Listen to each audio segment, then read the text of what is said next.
Kota Bandung tiba-tiba diresahkan dengan rentetan kasus begal yang terjadi dalam bulan Agustus dan September ini. Maka disinilah saya menuju Kota Bandung untuk menelusuri sejumlah aksi begal yang terjadi di Kota Kembang. Penelusuran saya awali dengan salah satu kasus begal yang sempat menarik perhatian, yakni kasus begal yang menimpa seorang mahasiswi bernama Sanda. Dan saudara, saya berada di lokasi pembegalan dua mahasiswi di wilayah Bandung, Jawa Barat, yang mana salah satunya akhirnya meninggal dunia. Di mana jika saya gambarkan, dua korban pada akhir Agustus 2018 lalu itu dari arah Ciampeas, dari arah sana tempatnya, dari arah Ciampeas, kemudian melintas di flyover Pasopati, kemudian di flyover Pasopati inilah kemudian dua korban dipepet oleh dua pelaku begal. Nah, jika saya gambarkan pada sore hari memang jalan ini ramai, bahkan macet di flyover.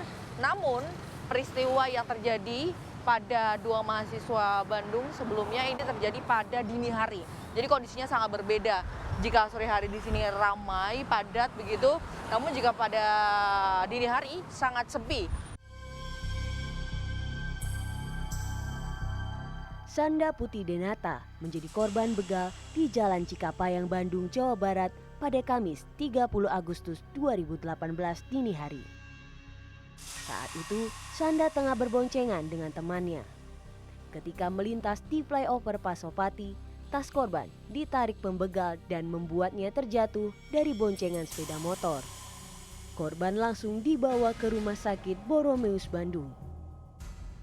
Namun naas, setelah berjuang selama lebih dari 18 jam, korban akhirnya menghembuskan nafas terakhir.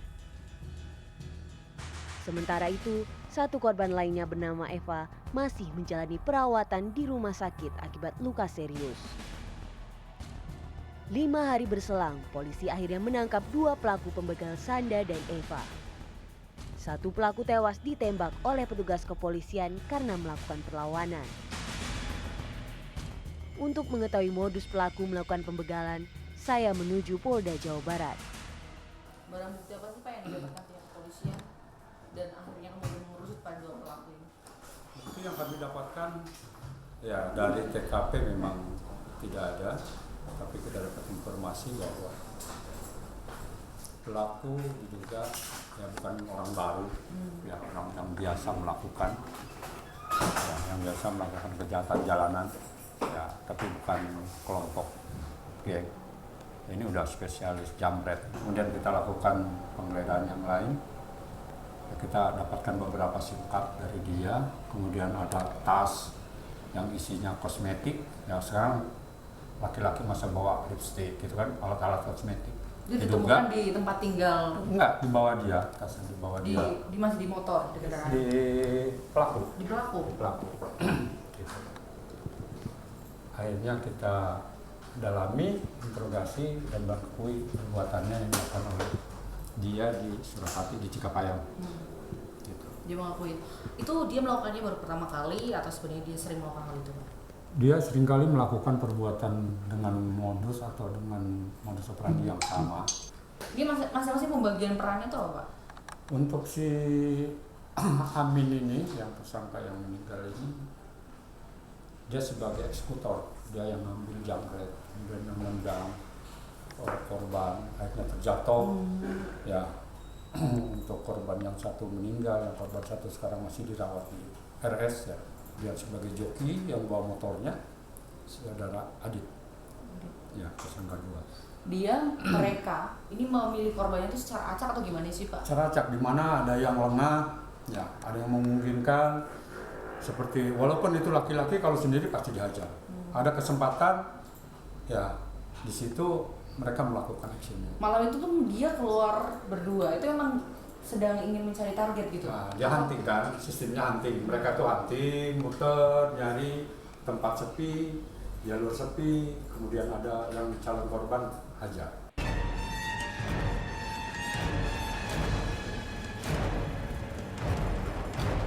Kisah lain dari korban begal juga datang dari seorang pelajar berinisial AA. AA menjadi korban pembegalan di Jalan Stasiun Timur Kota Bandung pada Minggu 2 September dini hari. Tak hanya kehilangan motor, AA mengalami luka parah di bagian kepala dan jari hingga harus mendapatkan penanganan serius dari dokter. Udah pulang dari Lembang, temen ngomong, ayo ke stasiun Bandung dulu ngopi. Kita ngopi, cina. Ya ayo, ke stasiun Bandung. Nah, ngopi-ngopi udah habis kopi. Ayo pulang udah malam, udah 12:30 ya ayo. Cina. Pas mau pulang, pas mau belok pisan ke daerah gedung itu, temen rantainya copot. Teman-teman tadi ke pinggir semuanya ke pinggir. Terus pas temen tadi lagi ngebenerin rantai, terus tiba-tiba ada itu datang. Gerombolan? Iya, gerombolan. Motor? Iya, motor. Banyak kan, nggak tahu. Lebih dari kalian? Iya, terus dia ngelewat, pertamanya mah ngomong dulu. Ngomong gimana? Ya gitu, ngomong kasar gitu. Terus dia pergi, putar balik dia putar balik, gak tahu ngebacok dulu temen, gak tahu gimana terus temen ngomong, "Hei, kabur ke saya kabur saya mau kabur, saya udah nyalain motor, motor mau ngegigi pisan, itu datang nangkap tangan saya, terus mukul saya, terus teman-temannya datang. Terus itu pas mereka kabur tuh motormu dibawa? Iya, dibawa tadinya mah mau 2 sama yang temen, tapi yang temennya kan copot rantainya. Sebelum rantai salah satu teman itu copot, kamu ngerasa kayak dibuntutin gak sih? Enggak. Kan saya mau belok ke sini, dia datangnya dari sini. Oh, beda arah? Iya, beda arah. Hingga saat ini, pelaku pembegalan di Stasiun Timur masih dalam pengejaran aparat kepolisian. Dalam kurun waktu Agustus hingga September, Bandung dibuat resah dengan kasus begal yang muncul dalam waktu berdekatan. Pada 22 Agustus, terjadi 4 kasus begal di lokasi berbeda, dengan 5 orang menjadi korban luka. 2 hari berselang, aksi begal kembali terjadi di persimpangan Jalan Aceh dan Jalan Lombok. 2 aksi begal terjadi pada 26 Agustus. 1 orang terluka akibat terjatuh dari motor. 30 Agustus, aksi begal terjadi di jembatan Cikapayang yang menewaskan Sanda dan melukai rekannya Eva.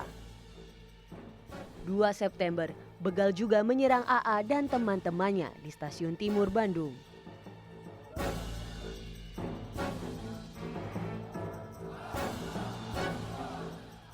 Untuk mengantisipasi terjadinya aksi pembegalan di wilayah Bandung, pihak Polrestabes Bandung melakukan patroli ke beberapa titik rawan begal di wilayah Bandung. Ya saudara, saya sedang mengikuti patroli yang dilakukan oleh pihak dari kepolisian, tepatnya dari pihak dari Polrestabes Bandung. Dan bisa Anda lihat di belakang saya, ini adalah mobil dari sejumlah petugas kepolisian yang melakukan patroli ke beberapa titik rawan kejahatan jalanan di wilayah Bandung. Kami mendatangi salah satu lokasi yang dikenal rawan kejahatan jalanan di daerah Gunung Batu. Pak, lalu terkait dengan patroli yang dilakukan oleh pihak kepolisian ini memang sudah dilakukan sejak dulu atau baru-baru ini saja, mengingat banyak ada beberapa peristiwa lah Pak yang berdekatan waktunya? Kalau patroli kami lakukan sejak dulu. Sempat marak terjadi, bahkan ada yang korban meninggal, yang saudari Sanda itu yang baru kami ungkap dibantu jajaran di Treskrim Polda Jabar beberapa hari yang lalu. Kegiatan patroli ini kita tingkatkan. Dengan artian Bapak Kapolda ini memerintahkan kepada Bapak Kapolda Bandung untuk mencegah supaya tidak semakin marak kejadian pencurian kekerasan di Kota Bandung. Ya. Pak, sebenarnya kalau dilihat dari titik ya Pak, ada berapa titik sih Pak di Bandung yang biasanya tuh banyak begitu ada aksi-aksi kekerasan dan pencurian begitu Pak? Kalau yang sempat terjadi ya belum bisa, memang lokasinya banyak. Ya kemarin titik tertentu kalau memang udah rawan kayak macam sekarang kita datangi. Tapi biasanya di lokasi ini tidak akan terjadi pencurian kekerasan. Yang namanya pencuri dia tahu di mana yang lokasi sepi dia cari. Jadi seperti yang kejadian di Pasopati itu. Si pelaku Ami dan Adit ini setelah berkeliling katanya Kota Bandung, dia menemukan mangsa empuk yang melintas di atas jembatan Pasopati. Muncul dugaan jika maraknya aksi kejahatan jalanan yang terjadi di kota Bandung pada 1 bulan ini diidentikan dengan keberadaan geng motor di kota Bandung. Untuk memastikan hal ini, saya menemui kriminolog Universitas Padjadjaran. Fenomena begal di Bandung ini kan beberapa waktu ini kan mulai kembali terjadi ya Pak, mulai muncul di permukaan lagi. Ini yang menyebabkan apa sih Pak? Urusan begal ini kan selama ini dianggap, geng motor dianggap adalah urusan polisi saja. Jadi urusan penegakan hukum. Padahal kalau kita lihat dan kita sisir persoalan ini, begal itu kebanyakan mereka ada anak remaja. Nah, Bandung ada persoalan yang tidak pernah terselesaikan adalah yang disebut geng motor. Geng motor itu harus dengan pendekatan yang komprehensif, tidak bisa hanya pendekatan penegakan hukum saja. Begal ini merupakan bagian dari persoalan kota yang tidak terselesaikan, yang dimulai dari geng motor waktu itu. Nah, sekarang kita katakan begal adalah kejahatan kekerasan atau ancaman kekerasan dengan menggunakan motor untuk mengambil benda atau juga menghilangkan nyawa orang lain, begitu kan? Nah, itu kan kualifikasinya juga jelas. Sementara kalau geng motor, kalau dia remaja itu kenakalan remaja biasa, begitu kan? Yang harus diselesaikan secara bagaimana perlindungan anak dan sebagainya. Tapi ini kan sudah meresahkan masyarakat. Kalau masyarakat resah, yang bertanggung jawab siapa? Yaitu pemerintah daerah juga. Oleh sebab itu, sinergitas antara pemerintah daerah dan juga polisi harus ditingkatkan.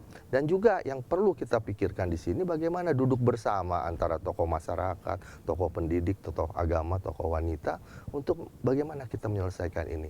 Tidak pernah ada perda yang membicarakan atau berisi tentang pembinaan remaja, khususnya remaja di jalan dan sebagainya. Menjadi sangat kontradiktif ketika Bandung ingin dikatakan ingin hidup malam hari, ingin ada kegiatan-kegiatan pariwisata di malam hari. Sementara begal itu bekerjanya juga di malam hari. Menghadapi hal seperti ini, apa sih yang perlu dilakukan oleh masyarakat Pak? Artinya agar tidak menjadi korban begitu Pak? Kelengahan korban, ya, ketidakacuhan korban pada aturan yang ada. Ya, kemudian juga bagaimana korban itu tidak pernah berpikir bahwa di suatu saat kejahatan itu bukan hanya akan mengenai orang lain, tapi bisa mengenai dirinya sendiri.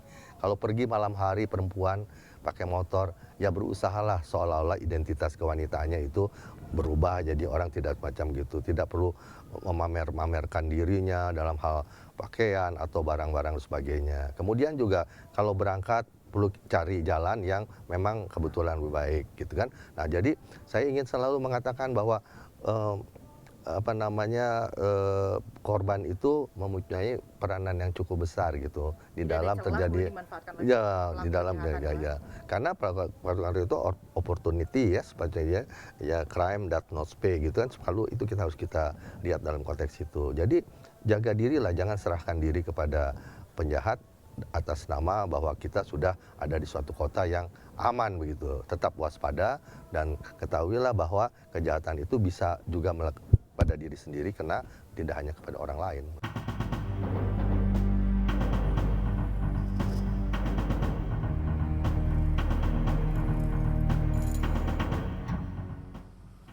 Kejahatan jalanan bisa terjadi kapanpun dan juga menimpa siapapun.